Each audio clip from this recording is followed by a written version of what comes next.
Hello to everybody who's listening to this. I presume most of you are student interpreters, but not all. And what I'm going to be saying is mainly addressed to student interpreters, but I think any person coming out of a university will find it very useful. So, what I wanted to say to you was your training as interpreters, or your training to graduate, the lessons will be the same. And you think that technique is everything, and you're not wrong. But there's more than everything. Technique is not enough. You have to have the technique to get through our recruitment test, for example, or our accreditation test, but the technique in itself is not enough. You need lots of other skills too. You need lots more knowledge as well. I think one of the things that people misunderstand is that you practice your consecutive, you practice your simultaneous, and that's it. Well, I'm afraid there's a lot of background things to be doing as well. It really is a full-time job. It's not just when you're in the booth, you're doing it all the time. And that applies from now. So, what does an employer look for? Well, first of all, if you're an interpreter, of course, the technique I've mentioned, but also much more than that, as I said. One is communication. In other words, you're making a speech. You're making the speech. You are becoming the speaker. And that changes a lot. First of all, who are you? Who is the speaker? Who you are determines how you speak to a very large extent. You will not use the same form of address or the same form of language if you are a finance minister, a dustman, an agricultural expert, an IT expert, all sorts of things like that. So the first point I want to make is register. You need to analyze.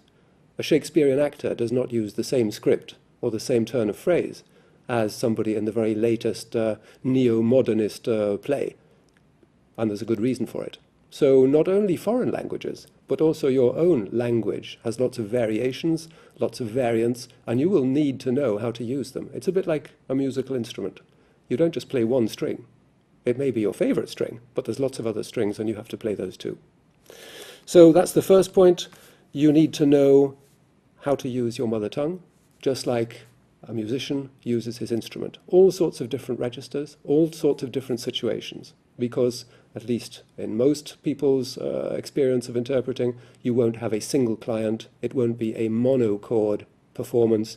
You will have to adjust, adapt, and assimilate what your client is saying and who you're saying it to as well. This is nothing new. This is, I think Aristotle described this several thousand years ago, 2,000 and something years ago. Know your audience. You also have to know your speaker, in the case of an interpreter, because he's an intermediary. But this also applies to everybody else too. What else? Well, of course, consecutive is the foundation of interpretation. And why is it the foundation of interpretation? This is a question we're often asked.